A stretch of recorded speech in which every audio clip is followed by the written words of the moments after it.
Well, we're here at Honest Charley Garage, and Richard and I are going to attempt to make a wood steering wheel for the 54 Buick. Traditionally, this is a spare steering wheel we have for the 54 Buick. It's got the old plastic bakelite over a steel hoop, and of course it cracks and everything. And I'm going to repair this one and get it back to original.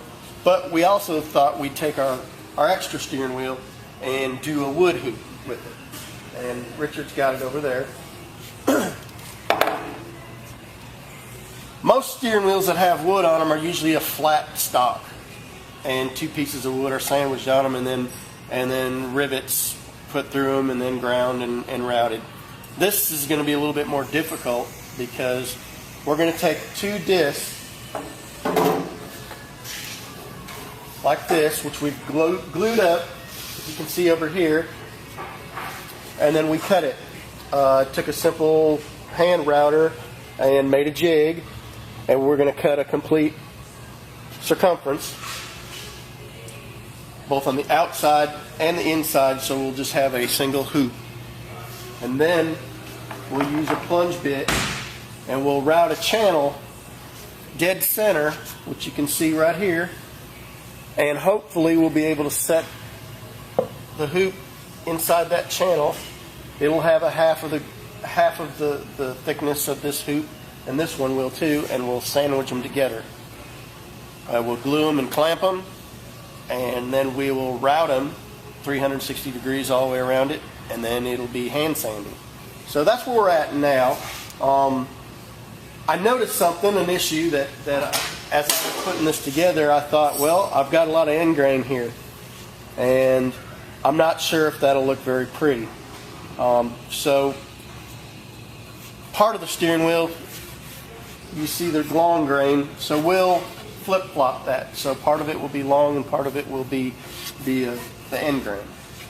A way to remedy that is by taking wood, mitering it, and creating a circle which has all the long grain in a row, or creating a box which we cut 4 equal pieces. We've biscuit jointed them and joined them this way, and then we'll be able to turn it with the router and create a perfect circle. Another way they used to do in the day would they would take a hoop and cut small veneer and continuously wrap it till they got their desired thickness, and then they would route it.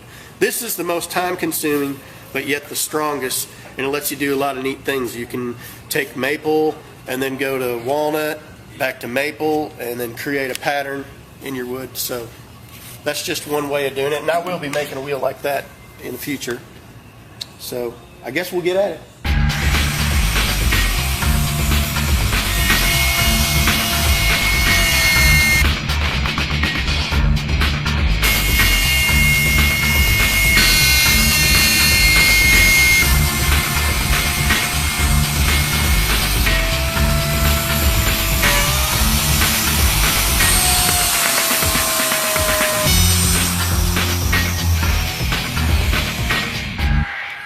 Okay, well, let's see if it's going to fit in here.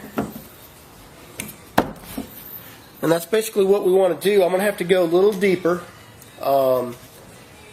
make a couple more passes, and then we'll do the other side and relieve it for the spokes, and then we'll cut the center out once we've done that. So looks like that'll work. Alright, well, I'm going to get to it.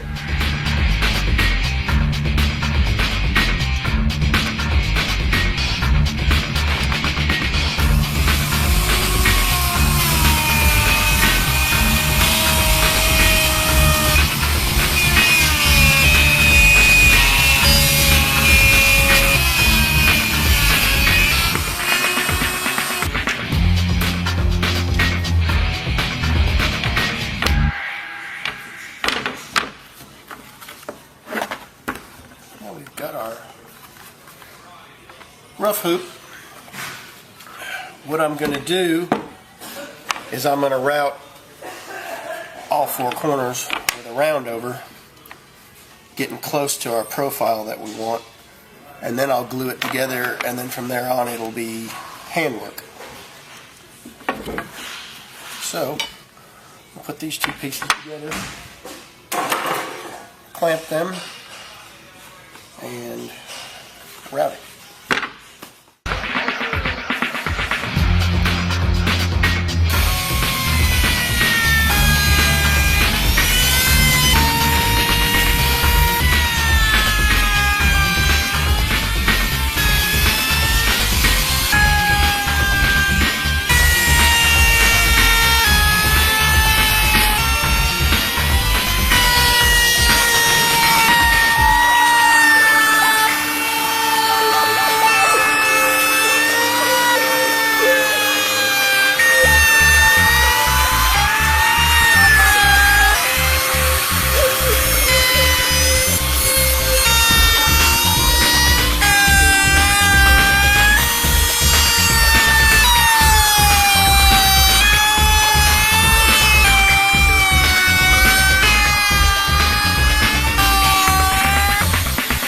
Okay, we just finished routing both hoops, and I'm going to test fit everything.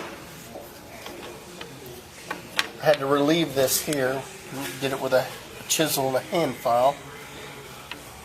And I had to do a little bit of relieving around here because this hoop isn't a perfect radius.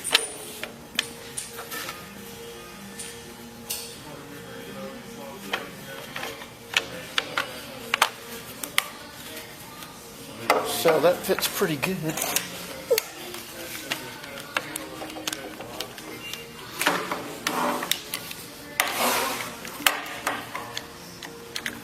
So that's how we've covered the hoop. Now it's kind of bulky. It's a little larger than we'd like for it to be.